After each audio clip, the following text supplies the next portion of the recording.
Fala, galera do leilão! Tudo bem com vocês? É um prazer estar aqui novamente gravando mais um episódio da Universidade Leilão Imóvel. Primeira gravação de 2025, né? Então eu queria desejar um bom ano aí para todos, muitas arrematações. A gente sabe que vai ser um ano com muita oportunidade, apesar de ser um ano que estão falando muito aí em subida de taxa Selic, economia meio complicada, mas esse não é o foco do nosso episódio. Hoje eu estou aqui só com o Thiago Bezerra. André Figueiredo nos abandonou nesse episódio, mas é um episódio um pouco mais voltado para o jurídico, né? A gente vai tratar sobre, voltando para a indisponibilidade de bens, falando do provimento 188 de 2024 CNJ. Thiago, dá aqueles alô de sempre e as suas considerações iniciais, por favor.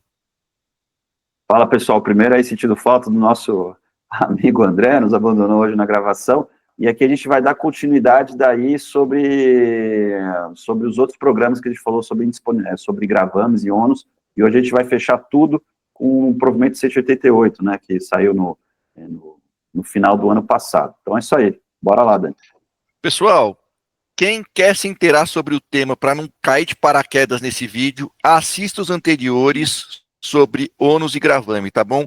Então, focando um pouquinho no provimento CNJ, todo mundo do mercado de leilão comentou sobre esse tema também, saiu ali em dezembro de 2024, foi um tema que causou um grande impacto no nosso mercado, mas assim, pessoal, fazendo um recorte, só tem um artigo que trata sobre o tema de leilão, tá? Que a gente vai discorrer sobre ele aqui. Foi super importante, trouxe clareza para um tema que tinha discussão, então isso é importante. Tiago, primeira coisa aqui, discorrendo sobre o artigo, o provimento 188, eu encontro um tal de CENIB. Eu queria que você explicasse para o pessoal o que é isso e qual que é a importância da CENIB para o nosso mercado imobiliário. Beleza, Dani. Então, o CNIB, ou CNIB, é o Cadastro Nacional de Disponibilidades. E ele é super importante porque houve uma certa unificação e uma certa melhora tecnológica dessas ordens de disponibilidade. E por que foi importante? Porque acho que a gente tratou no episódio anterior um pouco sobre disponibilidades específicas, quando o juiz vai lá e determinava que a disponibilidade deveria cair sobre um bem específico do devedor, e as disponibilidades de ordem mais geral, são aquelas que vão para o patrimônio inteiro do devedor ou do executado. E geralmente são essas indisponibilidades mais gerais que, né, nós arrematantes, as pessoas interessadas em leilão, vão ver numa matrícula de um leilão judicial e também leilão extrajudicial. Tem muitas indisponibilidades também que recaem sobre, né, os direitos do devedor fiduciante. Então, disponibilidade específica para um bem específico, disponibilidade geral para o bem geral do patrimônio, né? E lembrando que a indisponibilidade, acho que vou colocar já a apresentação aqui, a indisponibilidade, né, ela vai tirar a capacidade do proprietário dispor do patrimônio dele.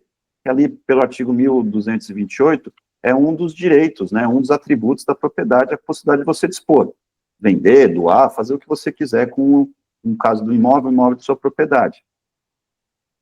E aí, o que são de onde vêm essas indisponibilidades gerais? Por que o CNIB, pelo menos do ponto de vista do credor, foi importante? Porque imagina você indisponibilizar, um juiz mandar a ordem para indisponibilizar todos os bens de um devedor. O juiz ele não teria capacidade de saber onde esse devedor, onde esse executado tem bens. Ele pode ter bem no Ceará, imóvel na Bahia, imóvel no Rio Grande do Sul. E a criação do CNIB, que é o Cadastro Nacional de Disponibilidades, foi importante para o sistema processual como um todo, porque essas ordens daí tramitam via esse sistema, e isso espalha depois para os cartórios de registro de imóveis. Se eu não me engano, os cartórios de registro de imóveis, eles precisam, pelo menos todo dia, ver se tem novas ordens de disponibilidades no CNIB. E aí, como acontece? Imagina que tem uma ordem de disponibilidade contra o CPF tal do senhor Antônio. Isso vai para todos os cartórios de registro de imóveis do Brasil, e se o senhor Antônio CPF tal tiver um imóvel ou algum direito registrado, é colocado na matrícula do bem, daí a ordem de disponibilidade. Então, o CNIB serviu para dar essa ligação, né, entre os cartórios de imóveis e o Poder Judiciário dessas ordens de disponibilidade. E aí, já passo a palavra para você, Dani, para não ficar um monólogo aqui na minha parte. De onde vêm essas ordens de disponibilidades? As ordens de disponibilidades específicas, elas vêm mais de processo de improbidade administrativa, né, ou quando se está discutindo um bem específico.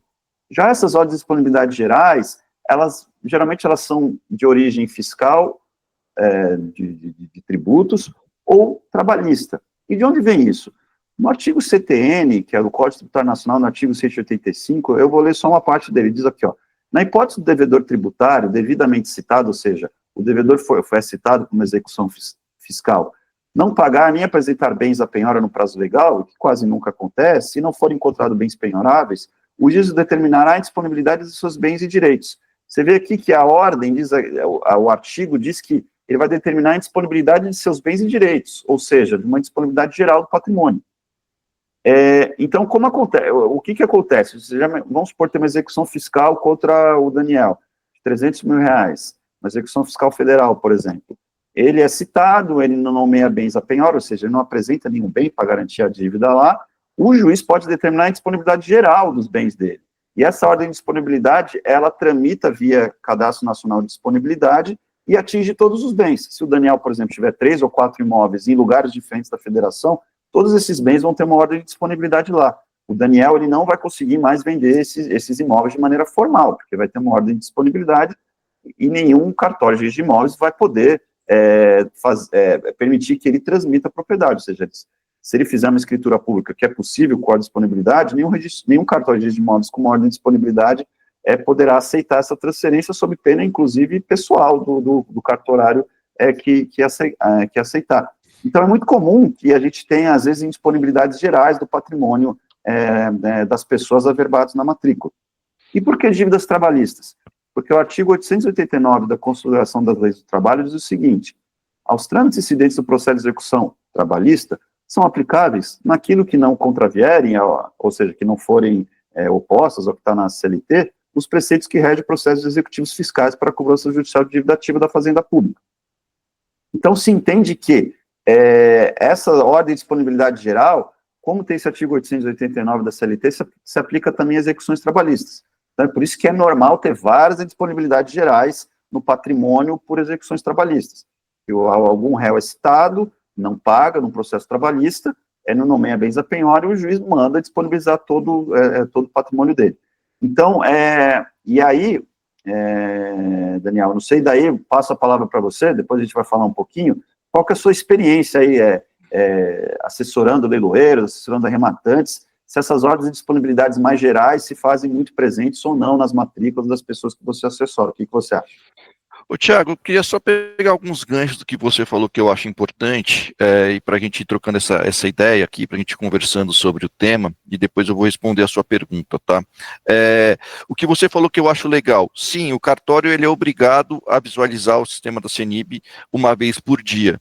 Então, assim, dificilmente alguma coisa vai acabar passando batido, é um sistema que é centralizado, então facilita demais a comunicação entre o judiciário e o cartório. Hoje, né, quando a gente fala em disponibilidade, não adianta mais o judiciário mandar ofício, mandar e-mail, mandar algum outro tipo de comunicação pedindo a indisponibilidade de um imóvel. E aí a gente pode conversar se é só para indisponibilidade ou se isso também serve para outros ônus e gravames, né? O provimento 188 do CNJ, ele é muito claro falando de indisponibilidade. O tema central do provimento é indisponibilidade. Aí a gente pode ter um entendimento um pouco mais ostensivo ou não. E depois eu vou querer saber a sua opinião sobre isso. Se aplica, por exemplo, a uma penhora ou não. Hoje a gente pode informar, por exemplo, o cartório de uma penhora por e-mail? Ou teria que ser pelo CENIB também? Outro ponto legal que eu acho que você colocou aqui, que eu acho um tema importante que a gente pode discorrer um pouquinho mais, é que se tiver uma indisponibilidade no bem, o comprador ele consegue fazer a escritura do imóvel, mas não consegue fazer o registro na matrícula. O porquê disso? Eu queria ouvir a sua opinião, porque assim, a escritura, ela também é um documento público e é permitido que se faça. Por que não é permitido que se dê o próximo passo? né, que seria o registro na matrícula. Inclusive, o provimento trata sobre isso, falando que não pode, né, se tiver disponibilidade, teria que dar baixa na indisponibilidade para fazer a escritura, para fazer o registro da matrícula, e que para fazer a escritura, o cartório é obrigado a fazer um documento de que as partes têm ciência de que tem uma disponibilidade naquele imóvel, né? Então, Daniel, essa parte aí porque quando a gente fala de registros públicos, você tem a Lei 6.015, que é a lei de 1973, que rege os registros públicos, você tem algumas leis esparsas, mas nessa matéria tem muito peso as normas das corregedorias de cada estado. Então, às vezes, é interessante, tem estados que permitem fazer um tipo de coisa e tem estados que não permitem. No caso das escrituras públicas, né, às vezes pode parecer um pouco estranho, como é que você consegue fazer uma escritura pública no imóvel que tem uma ordem de disponibilidade, se a escritura pública serve, né, como um passo anterior para você mudar a titularidade do bem, e outros estados não. Então, é porque tem alguns estados que permitiam, alguns estados que não. Os estados que permitiam, se parte do princípio que só há mudança da titularidade até pelo princípio que a gente chama de princípio da inscrição, né, você só, quem não registra não é dono. Então, a escritura pública é apenas a forma, ou seja, é uma forma pública para você fazer um ato de disposição de um bem imóvel. Mas a transferência da titularidade, ela só vem com o registro. Então, algumas normas de corregedoria de alguns estados permitiam que o cartorário fizesse a escritura pública, mas que as partes fossem avisadas, olha, tem uma ordem de disponibilidade, você não vai conseguir fazer a transferência desse bem na matrícula do imóvel. Então, você vai precisar baixar a ordem de disponibilidade, mas eu vou fazer a escritura pública aqui. Então, eu acho que é por isso, porque não há uma separação entre o momento que essa disponibilidade ela realmente vai se concretizar no mundo do direito, que é só no registro de imóveis. A escritura pública seria, né, um passo anterior, onde a titularidade ainda não mudou. Falando a grosso modo, né, de uma forma bem simplória, a escritura pública nada mais é do que um contrato, né, de venda e compra de um bem imóvel que tem ali um personagem, né, o cartorário, que tem fé pública para trazer mais segurança para essa relação, para essa atividade, né? Então, eu entendo, e assim, Thiago, eu acho que o legal, independente de eu concordar ou não, é que o 188, ele traz agora um regramento que vai servir para o Brasil inteiro. Então, vai acabar essa história de um estado aceita fazer a escritura pública, mas aí depois não faz o registro na matrícula, e outro estado não. Agora, pelo provimento 188, você pode sim fazer a escritura pública se tiver disponibilidade no imóvel, mas você não vai conseguir fazer o registro na matrícula desse imóvel, né? Então, é aquela tal história. Você pode ser possuidor, mas você não vai ser dono. Só é dono quem consegue o registro do imóvel. Então, se viu indisponibilidade no imóvel, tome cuidado, porque no cartório você vai conseguir fazer a escritura, né? Você vai assinar um documento lá que está ciente de que existem disponibilidades, mas você não vai conseguir dar sequência no próximo ato registral, que é a escritura na matrícula do imóvel, né? Você não vai conseguir registrar essa escritura na matrícula do imóvel e não vai se tornar proprietário do imóvel. Legal. Não, perfeito. Outro ponto que eu acho legal que você falou, Thiago, é que esse sistema ele traz essa facilidade e essa velocidade. Só que assim, nem todo mundo consegue consultar esse sistema, apesar dele ser público, né? Quando você lança no sistema que existe uma indisponibilidade naquele imóvel, o cartório de registro de imóveis tem que colocar isso na matrícula para trazer a publicidade, né? E isso é super importante quando a gente fala de direito registral, porque a publicidade é importante para que qualquer pessoa que tem interesse naquele imóvel tenha ciência daquele ato. Então, se tem publicidade na matrícula, você viu lá em disponibilidade, é o que eu costumo brincar do sinal amarelo, um sinal de alerta. Então, para isso serve que a gente chama ali de pré-anotação, averbação na matrícula, para trazer publicidade para que as pessoas tenham ciência disso, né? Thiago, agora respondendo o que você me falou, a sua pergunta, se você quiser até repeti-la, eu agradeço. Não, beleza, até, é só para saber se você, na sua experiência, se você se depara mesmo com essas ordens de disponibilidades mais gerais, né? Tipo, uma ordem de disponibilidade, né, do processo trabalhista, processo fiscal, porque eu acho que esse é o grosso, né? Não numa disponibilidade específica. Ó, o juiz tal está disponibilizando esse imóvel de uma maneira específica por causa de X motivo. Não, acontece bastante, principalmente quando se tem dificuldade de se encontrar um determinado imóvel, né? E aí vem esse pedido em disponibilidade geral, e aí o problema é que muitas vezes até ultrapassa o valor do patrimônio, o valor da dívida, né? Acaba ali colocando disponibilidade um monte de bem, e aí vira aquela correria do executado, do devedor, ou do réu no processo, para pedir baixa, porque fala que é excesso de penhora, né? Aí a gente está falando já no caso de penhora, né? Mas de disponibilidade. E perfeito o que você falou, principalmente quando a gente fala de casos fiscais e casos trabalhistas, né? Você encontrar mais esse pedido genérico e que aí, se o cara tiver um monte de imóvel, vai lá e marca tudo e acaba sendo meio que problemático para o devedor, mas o credor fica feliz da vida. Né? Ele tira um peso das costas, encontra um monte de patrimônio e fala, agora se vira, meu. Corre atrás aí, você não quis ajudar, agora corre atrás aí para liberar seus imóveis, que eu tenho uma forma de receber, né? Não, esse é um ponto bem importante, assim, não para a gente que mexe com leilão, mas para quem mexe com o mercado imobiliário, incorporadoras, imagine uma Gafisa. A Gafisa deve ter, sei lá, 2.000 imóveis no estoque para vender. São empresas muito grandes. Aí entra um caso trabalhista que ela não fez acordo e vem, sei lá, uma ordem de 100 mil reais. Daqui a pouco ela tem os dois, porque essa uma ordem vai para todo o sistema não bate, né? 100 mil reais, vamos disponibilizar só 2 apartamentos da Gafisa. Não, então às vezes vem ordens gerais de disponibilidade, imagina, de 2.000 imóveis, e é uma dor de cabeça, porque tem que pagar ali na hora. Então, né, os doutrinadores que entendem dizem que são uma das falhas do sistema. Talvez o provimento veio a melhorar um pouco, porque agora essas ordens de disponibilidades mais gerais poderão ser um pouco mais restritas, né? Mas também não é muito o nosso foco aqui, mas isso que você falou, que sair disponibilizando patrimônio geral, muitas vezes um patrimônio muito superior ao valor da dívida, isso é uma verdade. São os excessos do judiciário, né? A gente chama, a gente brinca que é isso. E assim, outra coisa que eu acho legal que o provimento traz clareza é que não para ordens judiciais, não para determinação judicial, mas é que o devedor ele vai poder escolher o bem que vai ficar com essa indisponibilidade. Né? Isso também tinha discussão, se o credor escolheria ou se o devedor escolheria, agora não.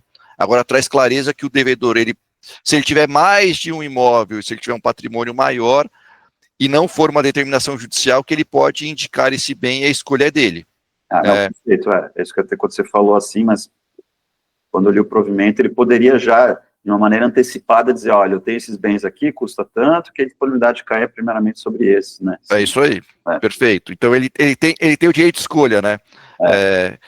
Isso, de novo, não se tratando de uma determinação judicial, se tiver determinação judicial, é para o bem que foi determinado. Todos os bens, se for o caso, for geral, perfeito. Também, e aí, de novo, um ponto que eu acho importante para o mercado imobiliário em geral é tomar cuidado com esse excesso de penhora. De novo, muitas vezes o credor não está preocupado com isso, ele quer receber e, de novo, se penhorar tudo melhor, o cara que corra atrás para dar baixa depois. Inclusive, tem um segundo problema, que essas baixas são custosas, né, Tiago? É uma coisa que pouca gente fala, mas, igual você citou um exemplo de uma grande construtora, uma incorporadora, se entrar em todos os imóveis dele, quanto custa para dar baixa em cada um desses gravames, dessas indisponibilidades, né? Sim. Que assim, de novo, a gente está acostumado a fazer isso com um imóvel, normalmente são valores irrisórios. Agora, quando a gente fala numa grande quantidade de indisponibilidade, muda um pouco de figura, né? Acaba sendo uma coisa muito custosa que às vezes acaba até pesando, inclusive em uma arrematação.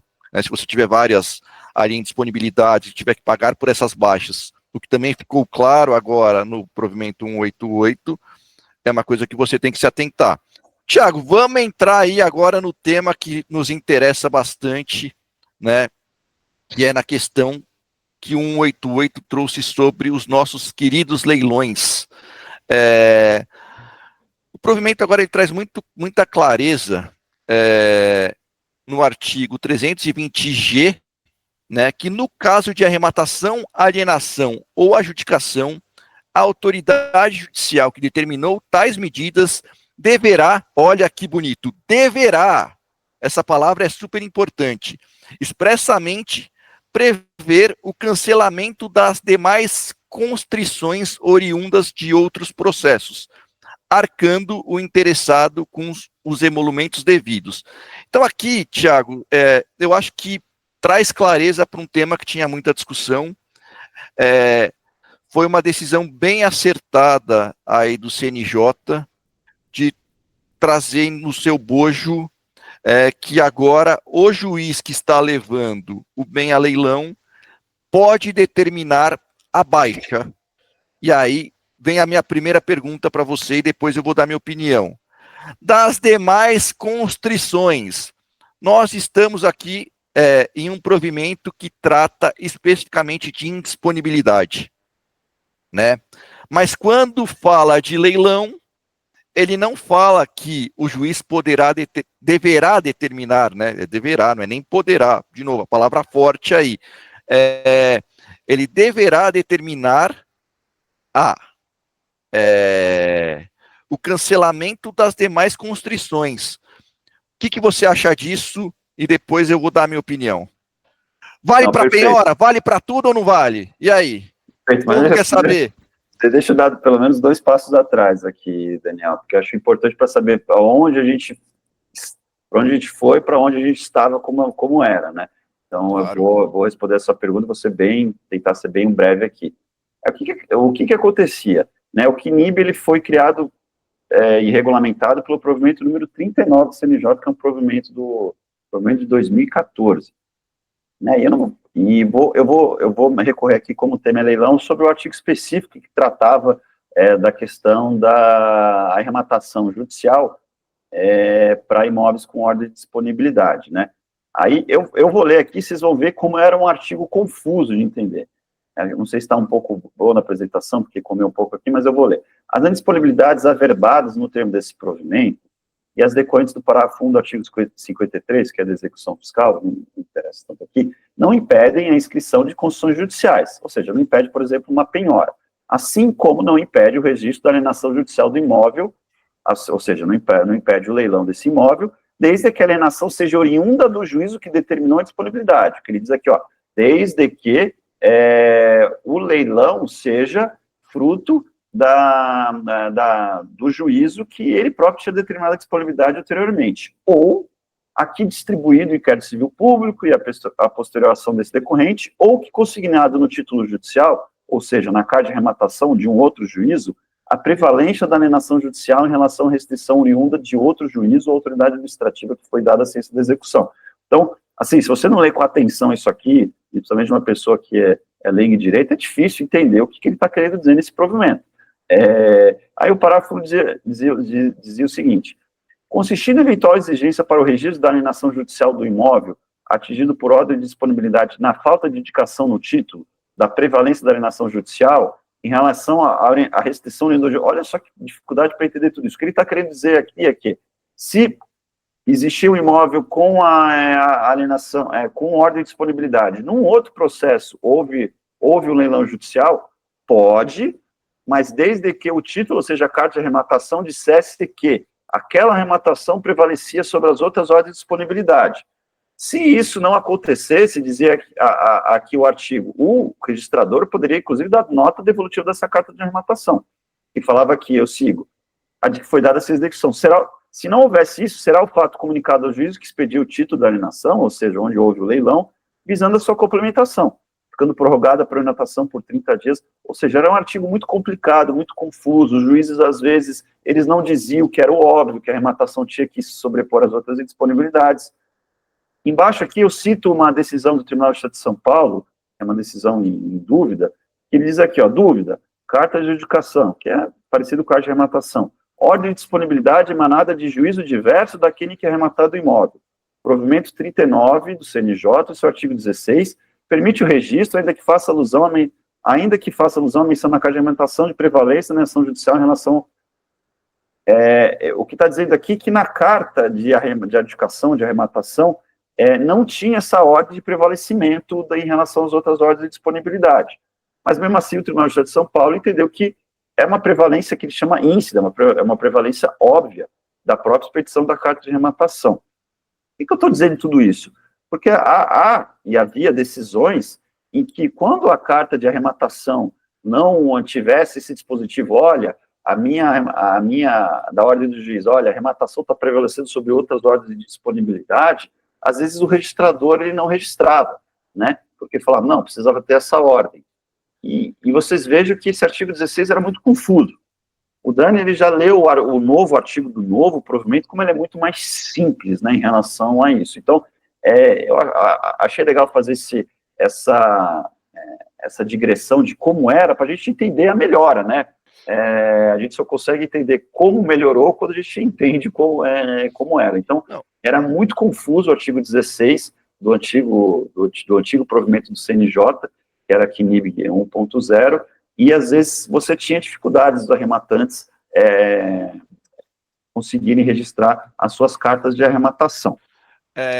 Não, legal, Thiago, acho que você foi preciso em trazer o anterior, e aí eu quero falar um pouquinho disso também, da minha experiência, né, que peguei bem ali essa mudança em 2014, trabalhando com leiloeiro, e a gente encontrava muita dificuldade, né, até ali 2024, de que o juiz muitas vezes entendia que ele não tinha autonomia para dar baixa numa indisponibilidade, numa penhora, num gravame de um outro juízo, né? Então, o arrematante, na prática, muitas vezes, o que ele tinha que fazer?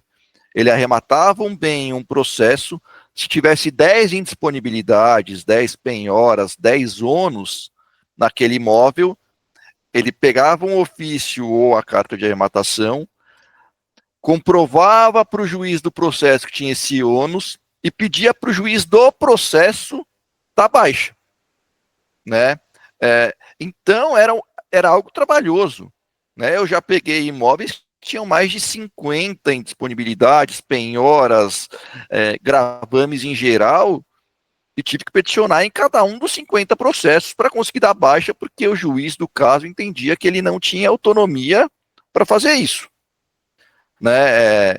Então, na prática, vai trazer uma celeridade muito grande, porque o juiz que está levando bem a leilão, agora para mim ficou muito claro que ele tem sim autonomia e que ele pode determinar a baixa de outros gravames de outros processos, né? Por isso que eu acho que isso vai trazer uma segurança para o arrematante muito grande. Agora, o que eu fiquei um pouco mais triste é que antes também tinha discussão se o arrematante tinha que pagar pela baixa desses gravames ou não, e muitas vezes a gente conseguia essa isenção. Agora o artigo também é claro que fala que isso recorre ao arrematante, né? O interessado que vai pagar os emolumentos devidos.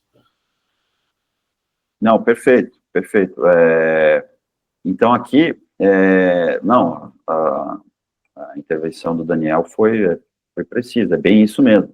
Então, aqui no outro slide, eu falo como é que a gente retirava esses ônus e gravames após a arrematação judicial. Foi como o Daniel falou. O que era mais comum?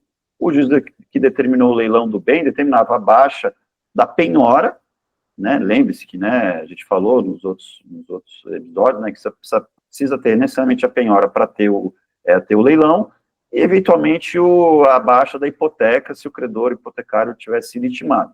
Ademais, penhoras, arrestos, averbações, preventórias e disponibilidades, né, o juízo da execução, basicamente, ele só dava a ordem para baixar aqueles gravames, isso era o mais comum.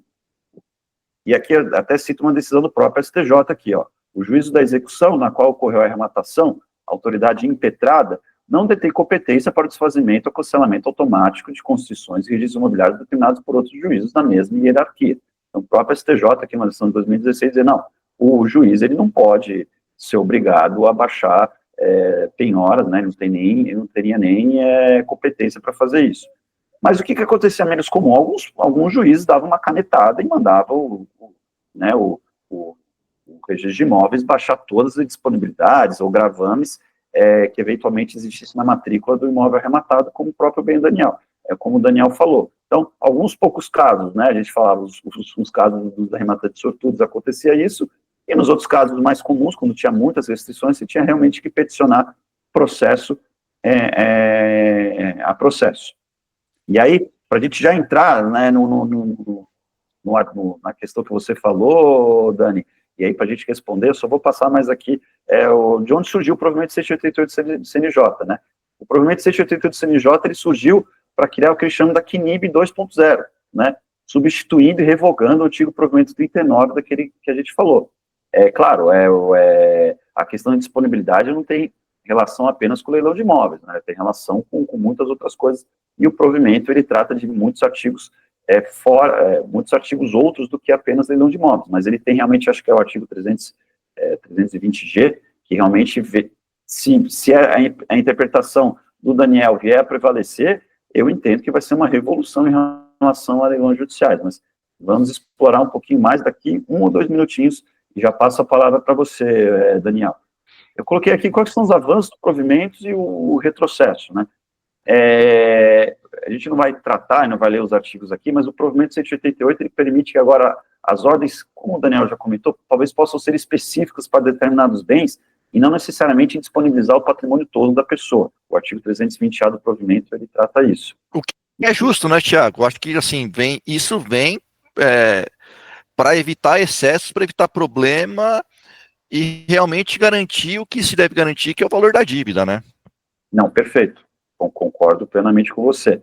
O sistema também tem que ser integrado com o ONE, que é a questão do órgão nacional de registro para registros eletrônicos, de registro de imóveis, e a todas as ordens de disponibilidade deve agora vir obrigatoriamente pelo CNIB. Então, não tem mais como ter ofício de juiz, mesmo que seja uma ordem para a disponibilidade de um bem específico, numa ação de propriedade administrativa, a ordem tem que ser pelo CNIB, ou seja, vai trazer mais racionalidade. Outra coisa interessante, a gente tem alguns advogados nos acompanhando, trabalho com regularizações de imóveis e tudo mais. Agora, quando você for fazer uma REURB, que é um processo de regularização de imóveis de baixa renda, né, esses loteamentos irregulares e tantas outras coisas, ou você quer fazer um desmembramento na matrícula, a indisponibilidade, ela não vai impedir que você faça isso. É claro, você faz o desmembramento, o que é desmembrar? Você tem um imóvel e transforma em 2, por exemplo, né? Então, você vai poder fazer esse desmembramento, mas a indisponibilidade vai para os 2 imóveis, mas o desmembramento, ele não fica travado. E aí, coloquei em vermelhinho o que é o que a gente acha que e provavelmente isso deve ter uma modificação, porque é um artigo específico do provimento que é contra... Ô, Tiago, posso só fazer um comentário sobre o que você falou também? Eu acho que isso que você acabou de tratar foi uma grande evolução que o provimento 188 trouxe, porque assim, muitas vezes, pessoal, já tinha uma alteração fática e a gente não conseguia fazer a alteração na matrícula, no registro de imóveis, porque tinha uma indisponibilidade. Mas essa alteração já tinha acontecido. Então, na verdade, você não estava mudando propriedade do imóvel, você estava corrigindo, né, uma distorção do fático para a matrícula, né? E agora, antes tinha discussão se podia fazer essas alterações ou não, tinha lugar que você conseguia fazer, em outros não. Agora ficou muito claro que você consegue fazer, né? Foi o que o Tiago falou.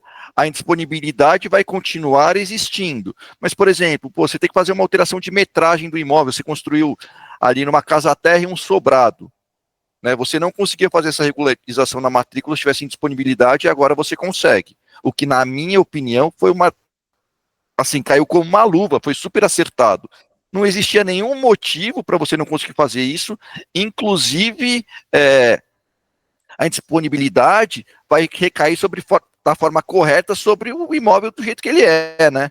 Sobre o fato do jeito que ele está. Então, achei excelente essa alteração que foi feita, acho que foi muito acertada. Não, concordo plenamente com você. E aí, como algo que talvez seja mudado no provimento, numa notificação, que em direito registral existe um princípio que é o princípio da pré-notação. O que é isso? Você chega lá, se você já comprou imóvel de leilão, você leva lá o seu título, sua carta de arrematação, a escritura pública, são títulos lá que o artigo 221 da Lei 6.015 de Registros Públicos diz o que é título, e você prenota. Por que você prenota? Porque você tem um controle, né? Você tem uma Para que serve o registro de imóveis? O registro de imóveis, por mais que a gente reclame de ter que pagar os emolumentos, mas ele serve para dar segurança jurídica para as transferências de direitos imobiliários, né? Então, ele vai ver ali se o proprietário é o mesmo, se o imóvel é o imóvel correto, se não tem nenhum problema, né? Você tem você tem o que ele chama de controle registral ali, uma qualificação registral. Então, e publicidade, né, Tiago? Não, com certeza. A publicidade é um corolário da segurança jurídica dos registros públicos. Estava falando mais aqui para explicar o que é prenotação. Então, você prenota lá o seu título. Vamos supor que você prenota uma compra e venda, né? O Daniel me vende lá um apartamento dele, eu vou lá prenoto uma escritura de compra e venda. Então, né, o registro não vai sair imediatamente, né? O registro, os efeitos do registro, eles retrocedem a data da prenotação, mas geralmente o registro de imóveis, o registro mesmo, ali na matrícula, vai acontecer daqui 10, 15 dias. Imagine que entre um outro título, somente um título contraditório, que a gente chama. Vamos supor que daí o Daniel vende para mim, eu prenoto, mas o Daniel resolve dar hipoteca para o nosso amigo André. É um título contraditório, porque vendeu para mim e deu hipoteca. A prenotação serve para proteger a pessoa que fez o ato, a escritura pública, de que ela, com a prenotação, você não vai ter títulos contraditórios sendo registrados. Então, a prenotação é super importante, né? Para você preservar a segurança jurídica do sistema. E o que acontecia? Se eu fizesse uma escritura pública, o Daniel vendeu para mim, compra e venda, eu levei no registro, prenotei, se entrasse uma ordem de disponibilidade contra o Daniel, por exemplo, depois da minha prenotação no registro de imóveis, essa ordem de disponibilidade, ela não atingiria, porque seria uma ordem mais gravosa, mas eu prenotei antes dessa ordem de disponibilidade. Agora o provimento diz que não, diz que, veja, se eu prenotei, um título de compra e venda, por exemplo, com o Daniel, e depois entrou uma ordem de disponibilidade, quando o registrador estava fazendo esse juízo de qualificação registral, e você impediria o registro dessa compra e venda com a prenotação anterior. Isso é contrário a artigo expresso de lei, é contrário ao princípio da prioridade. Então, houve uma gritaria, e está tendo uma gritaria muito forte, principalmente dos registradores que entendem bastante da matéria, de que isso é uma aberração, né, que isso não poderia, né, isso pode ter até algumas consequências para os arrematantes, que a gente pode falar no final aqui do programa, mas essa é uma ordem que tende a ser revogada, né, mas que, de tantas coisas boas que o provimento trouxe, isso é algo que o provimento aí andou um pouquinho para trás. Eu acho que, na verdade, esse tema que você acabou de tratar foi o grande problema do provimento, né? E eu acho que foi o grande e único problema, além do provimento, ele foi muito assertivo, e essa escolha foi muito infeliz, até porque as decisões do judiciário já eram em contrário, né, Tiago? Era praticamente pacificado de que, assim, até por uma questão lógica, se você prenotou um compromisso de compra e venda, uma escritura de compra e venda na matrícula e entra uma indisponibilidade depois disso, essa indisponibilidade não vai te atingir, até porque você não tinha como ter ciência deste ato, né? A gente não tem bola de cristal. Se não está na matrícula, não tem como a gente saber. Então, é problemático, eu concordo com você, eu acho que vai vir modificação nessa questão, e eu acho que é questão de pouco tempo, foi o que você falou, o pessoal que atua no mercado imobiliário está chiando bastante, está reclamando de que essa questão foi tratada com pouca cautela, inclusive indo contra as próprias decisões judiciais que a gente encontra aí. O que mais, Thiago? Agora vamos tratar. Para a resposta? Agora vamos tratar do artigo 320. É isso aí. Então vamos lá, a gente viu, dando uma recapitulada, a indisponibilidade, como era tratado no provimento 39, aquele artigo 16 confuso. Agora, olha que maravilha que veio o artigo 320G do provimento. Eu vou ler aqui e depois a gente já responde e caminhamos aqui para o final, né, desse nosso encontro aqui. Artigo 320, no caso de arrematação, alienação ou edificação, a autoridade judicial que determinou tais medidas deverá, ou seja, é uma obrigação, expressamente prever o cancelamento das demais constrições oriundas de outros processos, arcando interessado com os emolumentos devidos. Como um artigo bem escrito e claro, né? Compare isso com a redação do artigo 16, em 5 linhas, o cara resolveu, né, o artigo do provimento resolveu basicamente quase todos os problemas de uma maneira simples, clara, e que a pessoa não precisa ser advogado para entender isso aqui. Para entender, talvez, o artigo 16 do provimento 39, revogado, talvez precisava ter uma certa experiência. Aqui, olha, é isso que a gente tem que procurar nas nossas relações, jurídicas, como sociedade, é fazer coisas claras, simples e específicas. Então, o artigo 320G, poxa, foi um artigo muito bacana. E agora, já respondendo a pergunta do Daniel, né, que a gente, que ele perguntou, e eu dei aquele espaço para trás. Acho que a gente nem tem opiniões diversas, né, eu acho que talvez é só... Eu espero que não, Tiago, se a gente não concordar nisso, a gente não vai concordar em nada nesse mundo. Essa a gente tem que concordar, meu, pelo amor de Deus. Pois é. Aí, vamos lá. Então, o provimento, o que o provimento diz? Vou voltar aqui o slide. O provimento diz, na arrematação, deverá expressamente prever o cancelamento das demais constrições oriundas de outros processos. Então, aqui ele está falando de constrições, não está falando de indisponibilidades. O que a gente pode entender como constrições? Penhora, arrestos e tudo mais. Então, será que o juiz ele tem que determinar a baixa de tudo? Olha, pode ser, mas a gente tem que entender que esse provimento é um provimento que veio no bojo de um provimento sobre indisponibilidade. Ele criou o que ele chamou de CNIB 2.0, revogando outro provimento que tratava sobre disponibilidade. Isso vai se aplicar a outras constrições, o que a gente chama de direito de sentido mais amplo, como penhora? Oxalá que seja assim. Eu acho que o artigo é possível que se leve a essa interpretação. E talvez possa ter sido esse o intuito, né, do pessoal lá do CNJ que editou, que regulou esse novo provimento. Mas vai ser assim? Não, eu não tenho certeza, porque é claro, porque o provimento trata claramente de disponibilidade. Eu não sei se ele teria o condão de tratar de outras coisas que são constrições que a gente viu completamente diferentes, né? A penhora de uma disponibilidade, por isso que serviu todos esses programas para a gente entender e não confundir e achar que tudo é a mesma coisa. Então, os juízes vão aplicar esse entendimento? Vamos esperar, a gente vai precisar de alguns meses ou anos para saber se isso vai se espalhar, né, para os juízes que realizam leilões judiciais ou não. Então, acho que vai depender do judiciário agora, a gente vai precisar de uns meses, alguns anos, mas com certeza é um argumento a mais, quando você for pedir a expedição da sua carta de arrematação, avisar o juiz, juiz, um provimento novo do CNJ aqui, todas as constituições têm que ser baixadas, né, a existência do provimento do CNJ não quer dizer que o juiz tem que seguir aquilo, né, os cartórios sim, mas o judiciário, em teoria, não, é claro, você vai mostrar, vai ter que baixar todas as constrições, é um argumento a mais. Então, né, o Daniel, respondendo a sua pergunta, se aplica penhora, outras restrições, eu acho que o artigo dá a entender que sim, mas você está dentro de um provimento que trata só sobre indisponibilidade, né, penhora é diferente de disponibilidade, e vamos ver o que o judiciário vai decidir, né. O que eu acho legal é que você falou que, assim, essa questão, ela está dentro de um provimento que trata de indisponibilidade, né? A gente está no Brasil, meu, país dos jabutis legislativos, e tem um monte de coisa que se aplica que nem tem que se aplicar, sendo bem sincero. Nesse caso, e primeira coisa, eu acho que o CNJ é muito assertivo em alguns pontos quando trata de leilão, né? Trouxe ali o 236 de 2016 para regulamentar a questão dos leilões judiciais. Agora, quando foi falar de indisponibilidade, tratou de uma questão que é muito delicada para os arrematantes, que traz uma celeridade, uma segurança jurídica maior para quem arremata. Porque, de novo, eu já vi imóveis com 300 ônus. E para baixar tudo isso era um problema, inclusive aconselhava muitas vezes o arrematante a não arrematar. Né? Falo, você vai ter de trabalho, dor de cabeça, encasqueta ali uns 30, 40, vai ser uma dor de cabeça.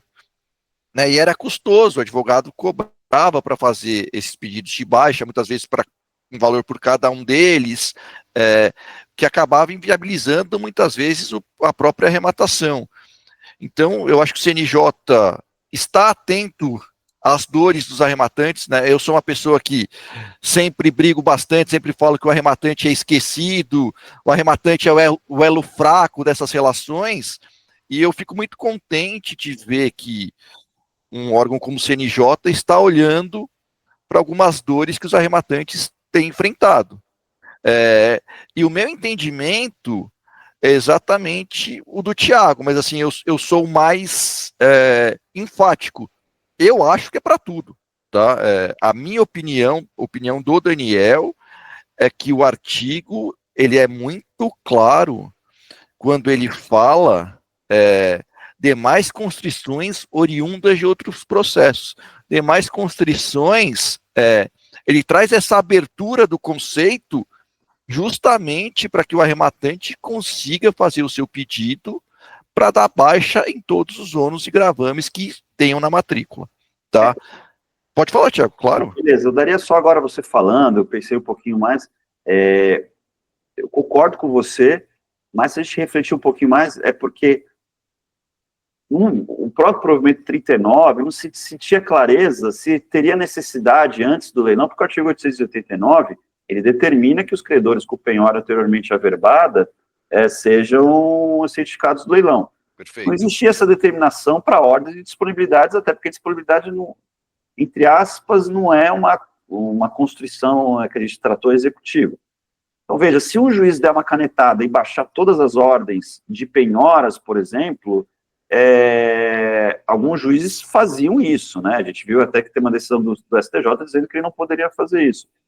Mas veja, pode ser que tenha um credor com uma penhora anteriormente averbada que não tenha sido cientificado do leilão e haja alguma nulidade ou até ineficácia da arrematação. Então, há um juiz a dar uma ordem sem ter uma prova de que houve essa certificação. Então, eu não sei se o CNJ realmente, se essa constrição daí é só um brainstorm. Claro. Se pensando mais, se essa constrição pode ter essa largueza toda, né?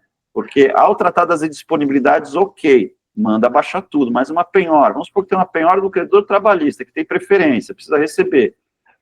Teve o leilão, ele não foi avisado no processo, ele não consegue habilitar o crédito dele. Vai dar problema aí se o juiz mandar baixar todas as penhoras de uma ordem. Então, né? Eu vou comentar o que você trouxe, que é muito legal, cara. Acho que é um pensamento válido. Mas aí eu concordo com você. Se o crédito é preferencial, para mim é uma coisa muito clara que ele tem que ser intimado de que o leilão vai acontecer naquele processo para que ele habilite o crédito dele. Não acontecendo esta intimação, ele não tendo ciência de que o leilão aconteceu, o leilão é nulo. Né? Mas e aí assim, uma penhora já baixada? Não, mas aí de novo, aí é corrida contra o tempo. Eu entendo a sua preocupação, e aí a gente vai cair nesse problema de registral. Mas eu entendo que se não houve a citação, eu entendo que o juiz pode baixar, né? Eu vou manter minha posição. Eu acho que trouxe essa amplitude, vai trazer essa segurança jurídica que os arrematantes tanto brigam. E, de novo, eu sou defensor de arrematante, eu tenho uma posição clara, né? Aqui nas nossas conversas, eu sempre deixei isso claro, eu sou pró-leilão, né? Sou muito grato a tudo que os leilões me proporcionaram, então eu sou 100% pró-leilão. E acho que você tem uma posição nesse aspecto um pouco mais do mercado imobiliário em geral. Então, eu sempre falo isso. A minha posição, pessoal, é em prol do arrematante. O que eu tiver que brigar em favor dos arrematantes, em favor da leiloaria, dos leiloeiros, etc., é o que eu vou fazer. E acho sim que o ponto que você trouxe é bem importante, né? É uma questão que vai ter que se aprofundar mais e ver como é que isso vai funcionar na prática. Mas acho também que é uma questão que vai servir de alerta para a gente deixar de cancelar um monte de leilão por falta de intimação, né? Que sim, pessoal, vamos ser bem sinceros, uma coisa bem simples. Você pegar ali uma matrícula de um imóvel, ver as penhoras que tem, intimar os interessados nesse leilão de que esse bem está indo a leilão em um outro processo. E o que tem de nulidade em leilão por falta de intimação é um absurdo. Né? A gente está falando de algo super simples, que na prática, muitas vezes, acaba sendo deixado de lado, acaba passando batido e acaba trazendo todo esse transtorno para o arrematante, para o credor, para o próprio devedor, para o credor do outro processo. Então, eu espero que o judiciário, os leiloeiros, quem atua ali diretamente no leilão, redobre a atenção por conta disso, né? Justamente para não causar nenhum tipo de nulidade no leilão. Mas voltando ao nosso tema central, eu acho que a minha interpretação ela é mais ampla, sim, com relação ao 320G, que o que tiver lá de ônus e gravame, o juiz ele pode determinar a baixa, né? A parte que eu fiquei triste, que eu falei anteriormente, é que agora está claro que é o interessado que vai ter que arcar com os emolumentos. Então, na sua análise, acho que o Thiago foi muito bem e claro. Faça essa análise, até porque aí também vai depender de região, quanto custa essa baixa, né, Thiago? Em cada estado. Tem estado que você vai pagar pelo valor financeiro do seu gravame ali, da sua penhora. Então, por exemplo, você está penhorando um imóvel de R$ 100.000, mas o seu gravame, o valor financeiro que tem ali num processo, sei lá, é de 30 milhões, o pagamento vai ser em cima desse valor financeiro, o que eu não concordo muito, tem discussão se é isso mesmo ou não, mas em São Paulo, pela interpretação da lei, é isso. Tiago, faz seu fechamento aí, as considerações finais, o que você quer falar. Não, beleza, assim, acho que a gente já falou bastante, eu só vou aqui para fechar, para a gente falar um pouquinho de negócio extrajudicial, e aí já fecho e passo. Perfeito, claro. Importante. Nos conte. Então, na verdade não, o provimento, ele não tem tanta, né, aplicação no leilão extrajudicial, por quê? A jurisprudência já entendia isso, mas a Lei 14.711, que é o Marco Legal das Garantias, ela foi muito bacana também, ela trouxe artigos muito específicos, né, o artigo 27, que trata dos leilões obrigatórios, lá no parágrafo 11, ele fala o seguinte, ó, os direitos reais de garantiam constrições, inclusive penhoras, arrestos, bloqueios, ou seja, fala até aqui de bloqueio, né, que é uma das constrições mais graves que tem. Bloqueio é quando o juiz determina o bloqueio e ninguém pode fazer absolutamente nada na matrícula, a matrícula fica bloqueada. De qualquer natureza, incidentes sobre o direito real de aquisição do fiduciante. Por que o direito real de aquisição do fiduciante? Porque, vamos lembrar, né, tirando dívida de condomínio, que a gente vai fazer um podcast, né, um programa só sobre alienação fiduciária e dívida de condomínio, que é um tema bem interessante, geralmente você não pode penhorar. Quando eu estou processando o Daniel ele deve para a Caixa Econômica Federal, e tem um imóvel alienado fiduciariamente. Eu não posso penhorar o imóvel, porque o imóvel pertence à Caixa Econômica Federal e não ao Daniel. Posso penhorar os direitos dele. Não obsta a consolidação da propriedade no patrimônio do credor fiduciário e a venda do imóvel para a realização da garantia. Então, aqui tirou qualquer dúvida. Tem disponibilidade, tem o que quiser, olha, o credor fiduciário, se não pagou a dívida, ele pode consolidar a propriedade no nome dele e botar para leilão para realizar a garantia. E aí o parágrafo 12º fala, na hipótese prevista do parágrafo 11º, ou seja, a consolidação da propriedade com a venda em leilão, seja na caixa ou depois em venda direta, seja lá o que for, os titulares dos direitos reais de garantia ou constrições subrogam-se no direito fiduciante a percepção do saldo que eventualmente restar do produto da venda. O que ele está querendo dizer com isso? Vamos supor que o Daniel, eu penhorei os direitos do Daniel. O Daniel tinha um imóvel alienado fiduciariamente para a Caixa, a dívida era R$200.000, houve um leilão, foi vendido por R$300.000, Daniel tem direito que a gente chama de sobejo de R$100.000.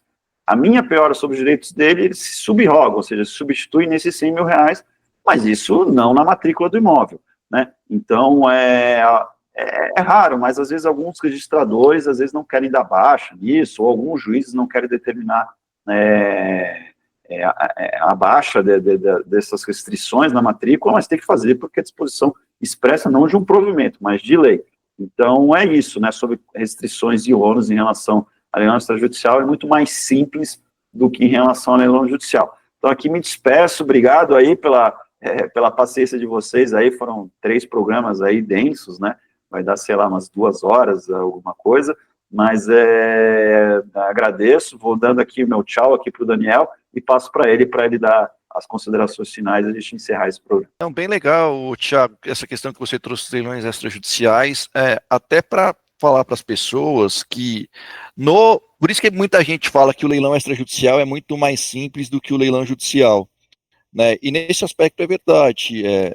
A lei de alienação fiduciária, ela pelo menos era muito mais clara do que o provimento anterior do CNJ, que tratava sobre essas baixas das indisponibilidades e de gravames em geral. Então, pegou aquela matrícula recheada de penhora, indisponibilidade, o leilão extrajudicial, pessoal, em tese, né, vai limpar a matrícula, vai dar baixa em tudo e você vai conseguir fazer o seu registro tranquilamente. Pessoal, quero agradecer aqui o Thiago pelas explicações dele, pelo bate-papo, acho que a conversa foi muito legal. trazendo clareza para um tema que, de novo, 188 CNJ, um artigo tratando de leilão, mas é um artigo que vem para resolver algumas questões muito importantes e para trazer mais segurança, mais tranquilidade para as arrematações. Pô, senti falta do André aqui na nossa conversa. André, na próxima, se você não tiver aqui, o couro vai comer, tá bom? Pessoal, aquele abraço, até o próximo episódio. Tchau, tchau. Meu, abraço.